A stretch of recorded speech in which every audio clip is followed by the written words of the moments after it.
Bonjour à toi, futur démissionnaire. Je suis Charlotte Apieto, la fondatrice de Postadem. Postadem, c'est le repère secret de ceux qui veulent quitter leur job pour réinventer leur vie professionnelle et ainsi retrouver du sens et de l'épanouissement au quotidien. Dans ce podcast Postadem, je réponds en toute transparence à une question qui m'a été posée sur la reconversion, l'entrepreneuriat et le développement personnel. C'est un petit peu comme si on prenait un café ensemble.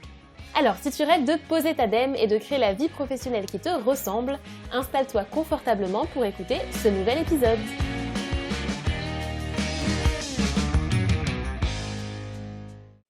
Dans l'épisode d'aujourd'hui, je vais répondre à la question suivante. Comment savoir quand se lancer, quand c'est le bon moment pour se lancer, pour franchir le cap, soit de créer ton entreprise, soit de changer de job.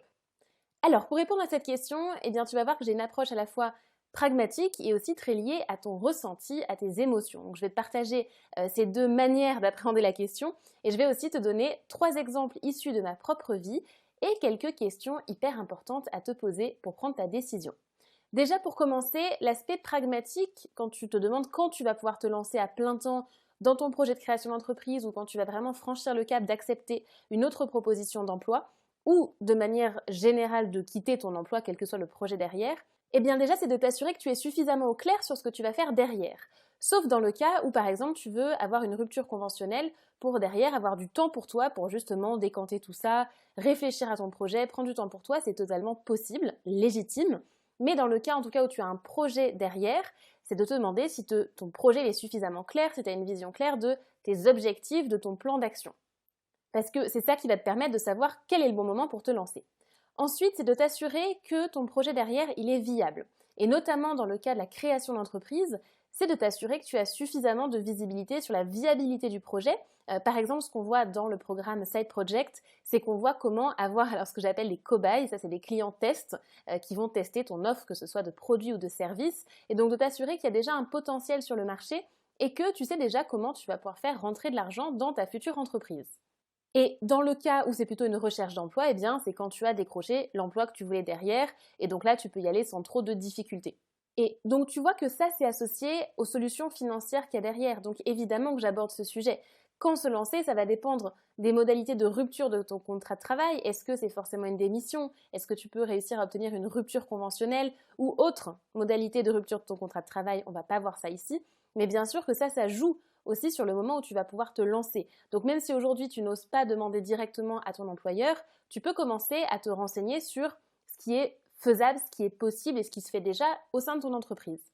En dehors de ce contrat de travail, la manière dont tu vas le rompre, il y a les solutions financières que tu as et notamment l'assise financière, le matelas que tu as derrière qui va évidemment jouer sur le moment où tu peux te lancer. Donc c'est pour ça que je te parlais d'une réponse pragmatique, c'est de faire le calcul de combien tu as besoin, de combien tu as droit en fonction des aides au chômage et de combien de temps tu peux tenir dans ta situation actuelle si tu quittes ton emploi. Néanmoins, même si tout n'est pas parfaitement clair, et notamment dans le cas de l'entrepreneuriat, si tu vois qu'il y a déjà du potentiel, si tu vois que tu as déjà des potentiels clients qui t'attendent, même si c'est peu, et si tu sens que le fait d'avoir du temps pour toi, ça va te permettre de le développer, alors dans ces cas-là, c'est que c'est le bon moment. Et c'est là qu'on aborde plutôt la question des ressentis et de comment toi tu vis la période actuelle. Parce que si tu te demandes quel est le bon moment pour te lancer, c'est que tu commences à être prêt à te lancer. Et donc ça, c'est toi qui le sais. Il n'y a pas de réponse absolue là-dessus, il n'y a pas de timing pour tout le monde, mais toi là aujourd'hui, est-ce que tu sens que tu es prêt pour ça? Est-ce que tu sens que c'est des peurs? Il faut vraiment te fier à ton ressenti. La première question que tu peux te poser, c'est est-ce que mon emploi actuel, il me prend trop d'énergie? Si ton emploi actuel, il te prend tellement d'énergie que tu te sens vidé pour le reste, voire que tu es carrément en burn-out, en bore-out, en brown-out, quelle que soit la situation dans laquelle tu es, si tu sens que vraiment ça te tire vers le bas et que ça t'empêche, toi, de créer ta nouvelle vie, dans ces cas-là, ça peut valoir le coup, effectivement, de le quitter, même si derrière, le plan n'est pas parfaitement ficelé. Ne serait-ce que parce que l'énergie que tu vas pouvoir récupérer en le quittant, elle va te permettre d'avoir ces ressorts pour rebondir derrière et recréer un projet. Ensuite, il y a ton intuition où tu sens si ça devient plus fort que toi. Où tu as l'impression, par exemple, si là en ce moment tu es en side project, si tu as l'impression que ce side project, ce projet, il t'attire tellement que tu ne dois pas revenir en arrière. Tu ne dois pas revenir dans la situation d'avant où tu te contentes du job dans lequel tu es aujourd'hui. C'est plus fort que toi, tu as vraiment envie de te consacrer à temps plein à ton projet. Bien sûr ça te fait peur, évidemment que ça te fait peur. Si ça ne te faisait pas peur du tout, j'ai envie de te dire, ce serait presque un peu anormal parce que bien sûr qu'il y a zones d'ombre d'inquiétude. Mais ça, on a tous un rapport au risque différent et des peurs différentes. Mais en tout cas, tu le ressens si ça commence à t'attirer et à devenir plus fort que toi. Et ça, tu le sens en termes d'équilibre. C'est comme s'il y avait une espèce de balance qui aujourd'hui n'était plus respectée. Et ça, il n'y a que ton intuition, que tes émotions qui peuvent te le dire.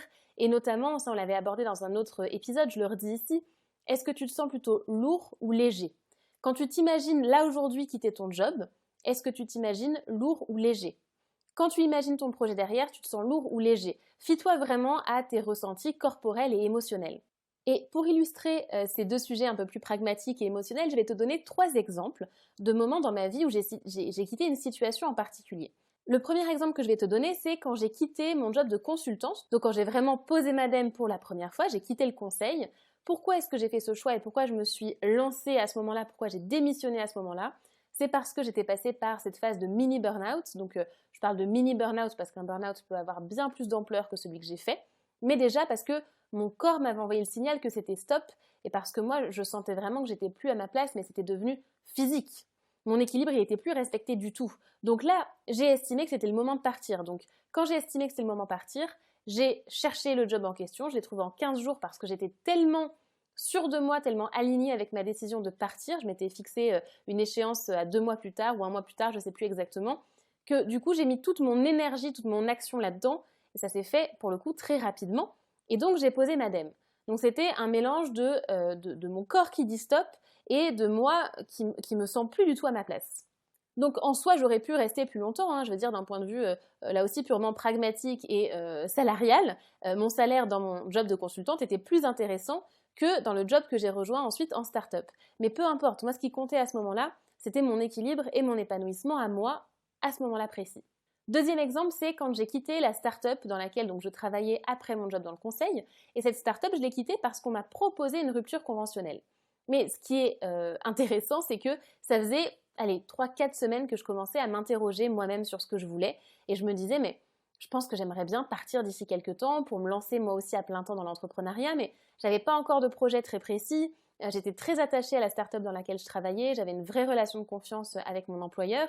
Et du coup, j'y ai resté parce que c'était encore très très tôt pour envisager de partir, mais il se trouve que mon employeur m'a proposé une rupture conventionnelle pour des raisons financières. Et donc j'ai vu ça comme une opportunité. J'aurais pu choisir la sécurité de chercher un autre emploi derrière, mais j'ai saisi l'opportunité de me lancer même si mon projet n'était pas encore complètement ficelé. Donc là aussi, c'était un choix, là aussi je me suis lancée à plein temps, j'ai eu un coup de pouce du destin clairement, mais j'aurais aussi pu faire le choix de rétrograder un petit peu et de retrouver de la sécurité ailleurs, voire de reprendre mon ancien emploi. Mais j'ai fait ce choix-là.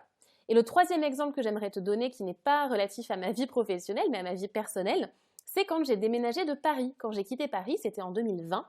Ça faisait 9 ans que j'habitais à Paris, j'ai toujours été une grande amoureuse de Paris, mais ça faisait 1 an, 2 ans que je sentais que j'étais plus vraiment à ma place à Paris, mais j'arrivais pas à dire pourquoi. En tout cas, il n'y avait plus les papillons dans le ventre, il n'y avait plus la magie de Paris. Et d'ailleurs, ça me rendait triste parce que j'avais toujours adoré Paris. Et il se trouve qu'on est allé un week-end à Nice. Alors, je connaissais déjà bien Nice, mais on y allait quelques jours en février 2020. Et en étant à Nice, je me suis dit, ça m'a semblé vraiment évident, mais en fait, c'est là qu'il faut être. C'est là que je me sens appartenir maintenant. Alors, il y avait le charme de la vieille ville, il y avait la mer, il faisait beau, il y avait plein de choses. Et je me suis dit, mais c'est exactement ce qu'il me faut. Je ne vais pas rentrer dans le détail ici, mais j'ai eu l'intuition que c'était le moment. Et du coup, c'est allé très très vite parce que pendant ce week-end à Nice, et ben du coup, j'ai regardé les annonces, on a visité un appartement et la personne nous a dit oui. Donc c'est allé très très vite en quelques jours parce que j'ai eu cette espèce de ressenti, de déclic intérieur que c'était le moment. Objectivement, c'était pas forcément rationnel comme décision, mais j'avais pas envie de passer des mois à peser le pour, le contre, Paris, le déménagement, etc. Non, je sentais que c'est ça qui m'appelait maintenant, donc j'y suis allée. Ça m'a coûté de l'argent, c'était une organisation, alors pour le coup, il y avait aussi peu de contraintes puisque moi je travaille à distance, donc là-dessus, pas de souci. Mais en tout cas, c'est sûr que c'était un investissement financier quand on fait un déménagement comme ça, mais j'ai senti que c'était ce qu'il me fallait. Donc en fait, tu vois qu'une décision de se lancer dans un projet, dans un changement, elle est liée à de nombreux facteurs. Mais au final, c'est toujours toi qui as la réponse. Il n'y a pas de réponse unique à cette question qu'on m'a beaucoup posée sur quand se lancer. Les questions que tu peux te poser un petit peu en résumé. La première déjà, c'est de te demander entre ce côté, tu vois, très objectif, pragmatique, et ce côté plus lié à ton intuition, à tes émotions, lequel as-tu le moins écouté ces derniers temps? Entre l'intuition et la raison, qui tu as le moins écouté ces derniers temps? Première question à te poser. Deuxième question à te poser, c'est qu'est-ce que tu risques à aller trop vite, à te lancer trop vite? Et qu'est-ce que tu risques à ne pas aller assez vite? Peut-être qu'à aller trop vite, tu risques de te stresser, tu risques de te mettre en danger financier par exemple, mais peut-être aussi que de ne pas aller assez vite, tu mets en péril ta santé parce que tu es en train de t'épuiser dans ce job. C'est pourquoi mon conseil final sur cet épisode, c'est de te respecter. Respecte-toi dans tous les sens du terme. Par exemple, assurer la sécurité matérielle financière dont tu as besoin, c'est te respecter. Et là-dessus, on a tous une jauge différente en termes de sécurité. Mais toi, assurer ce dont tu as besoin pour te sentir bien un minimum, c'est te respecter. Quitter un job qui te prend ton énergie, c'est te respecter. T'écouter toi et pas écouter les peurs des autres, c'est te respecter.